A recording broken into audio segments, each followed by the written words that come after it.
Halo everyone, kembali lagi dengan saya Hediana.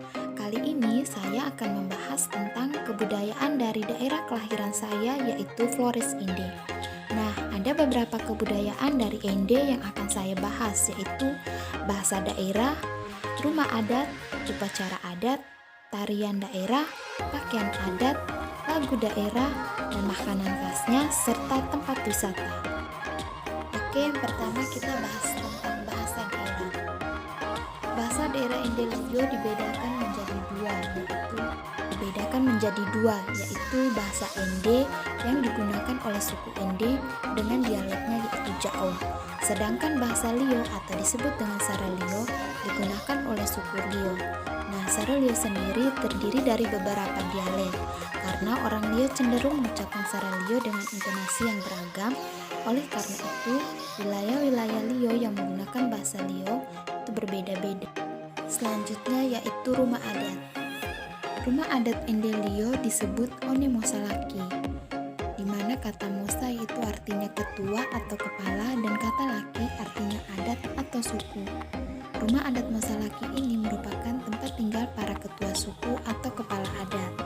Selain itu, rumah adat ini juga berfungsi sebagai tempat digelarnya upacara adat, ritual, musyawarah, dan berbagai macam kegiatan adat lainnya. Atap dari rumah adat ini terbuat dari jerami yang disusun secara teratur, sedangkan pondasinya dipasang di atas batu lonjong besar yang dipasang secara vertikal, sehingga tiang ini tidak tertancap di tanah, melainkan berada di atas batu. Selanjutnya yaitu upacara daerah. Upacara adat Ende Lio yang pertama yaitu upacara adat Jokaju. Arti dari kata joka yaitu tolak dan ju yaitu bala. Secara keseluruhannya, upacara adat ini yaitu upacara untuk memperingati tahun baru serta untuk tolak bala atau mengusir roh jahat. Upacara ini dilakukan setahun sekali. Dalam proses upacara ini, masyarakat setempat melakukan upacara sesajen atau persembahan terhadap leluhur. Sesajen tersebut diantar oleh para mosalaki atau ketua adat ke tempat yang telah ditentukan. Nah, ini adalah gambaran pelaksanaan dalam upacara Jokaju. Selanjutnya, pada saat upacara berlangsung, masyarakat setempat membunyikan gong hingga para mosalaki kembali ke rumah. Dengan adanya bunyi, itulah tanda upacara adat Jokaju telah dimulai. Upacara Jokaju ini dilakukan selama 4 hari. Dengan peraturan, masyarakat setempat tidak boleh memegang daun hijau, tidak boleh menggali tanah, tidak boleh menyalakan api di luar rumah, dan tidak boleh berkebun ataupun menenun. Jika ada masyarakat yang melanggar, maka mereka akan mendapatkan hukuman, yaitu dengan memberikan 1 ekor babi, serta memberikan uang dan beras. Upacara adat yang kedua yaitu upacara Keari Jawa. Upacara ini dilakukan sebagai bentuk rasa syukur atas hasil panen yang dihasilkan. Upacara ini dilakukan setahun sekali pada bulan Februari. Upacara Keari Jawa ini dipimpin oleh ketua adat dengan prosesnya yaitu ketua adat memasak langsung di tempat ritual, kemudian meletakkan sesajen tersebut di atas batu leluhur. Setelah melakukan ritual ini, dilanjutkan dengan acara selama 3 hari 2 malam, yaitu acara gawi atau tarian daerah. Ini adalah gambaran di saat mosalaki atau para ketua adat memberikan sesajen untuk leluhur. Selanjutnya yaitu tarian adat. Tarian yang akan saya bahas yaitu tarian gawi. Arti kata gawi sendiri yakni kata ga yang berarti segan atau sungkan dan kata wi berarti menarik. Nah, melalui perpaduan dua kata itu, tarian gawi dimaknai menyatukan penari dengan saling berpegangan tangan dalam formasi lingkaran.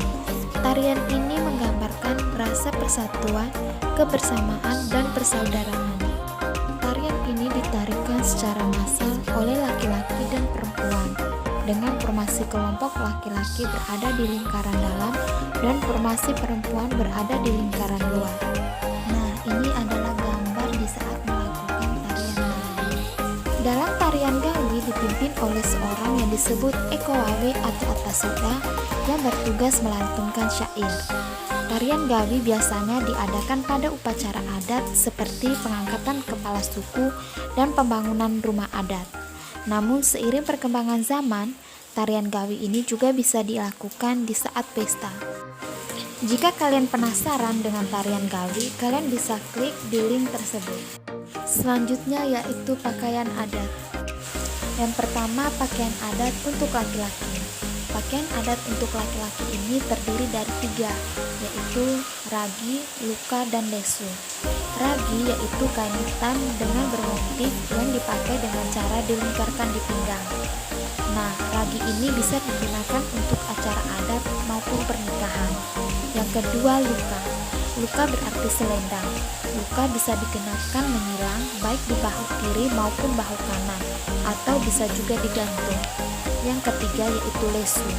Lesu ini tidak digunakan oleh semua orang, melainkan hanya mangsa laki atau tetua adat saja yang bisa digunakan. Pakaian adat yang kedua yaitu pakaian adat untuk perempuan. Nah, pakaian adat untuk perempuan ini terdiri dari 2 jenis, yaitu lambu dan lawo. Lambu yaitu baju. Lambu merupakan baju tradisional untuk perempuan yang aslinya berwarna hitam. Namun seiring perkembangan zaman, jenis dan motif kain bajunya bervariasi. Yang kedua itu lawo. Lawo ialah semacam sarung yang digunakan oleh wanita. Lawo juga bisa digunakan untuk acara pernikahan suku Lio dalam mengantar belis. Jenis lawo itu bermacam-macam serta beragam motifnya. Jenis-jenis lawo yaitu berupa lawo nipemite, lawo nipetea, lawo pundi, serta lawo seka dan sebagainya. Batang lawo tidak jauh berbeda dengan proses pembuatan ragi.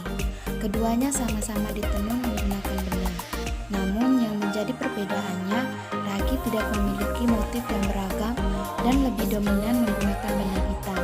Sedangkan lawo memiliki motif yang beragam dan menggunakan berbagai warna benang. Ini adalah proses dalam pembuatan lawo dan ragi. Gambar yang pertama merupakan proses ikat dalam pembuatan lawo maupun ragi. Sedangkan gambar yang kedua dan ketiga merupakan proses akhir dalam pembuatan lawo dan ragi yang disebut proses sedat. Selanjutnya yaitu lagu daerah. Ada 2 lagu daerah Ende yang akan saya bahas. Nah, kedua lagu ini sangat terkenal dan sering dinyanyikan. Yang pertama yaitu lagu Iye Iye. Nah, lagu Iye Iye ini merupakan lagu tradisi orang Ende Lio dalam memanggil burung.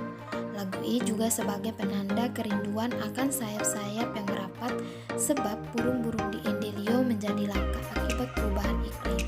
Nah, yang kedua yaitu lagu Kelimutu. Lagu Kelimutu ini mengisahkan tentang kekaguman masyarakat lokal akan pesona danau 3 warna yang terletak di puncak danau Kelimutu. Selanjutnya yaitu makanan khas Ende Lio. Makanan khas Ende Lio yang pertama yaitu arepo. Arepo ini merupakan beras yang dimasak menggunakan bambu, yaitu dengan cara beras diisi di dalam bambu yang sudah dicuci bersih, kemudian dipanggang menggunakan api besar secara sejajar. Arepo ini biasanya dibuat setahun sekali di saat acara adat Bali. Makanan khas yang kedua yaitu dene. Dene merupakan kue yang terbuat dari tepung beras yang diolah secara tradisional dan dicampur dengan gula merah atau gula aren. Dene biasanya dibuat dan dihidangkan di saat acara adat maupun acara pesta. Yang ketiga yaitu alun dene. Alun dene ini terbuat dari endapan air ubi. Endapan air ubi tersebut disimpan selama 1 hari. Endapan air ubi yang sudah menjadi tepung kemudian diolah, yaitu dengan mencampurkan tepung tersebut dengan santan kelapa. Kemudian dipanggang di atas wajan tanpa menggunakan minyak goreng. Ende merupakan salah satu kota yang berada di Flores Timur.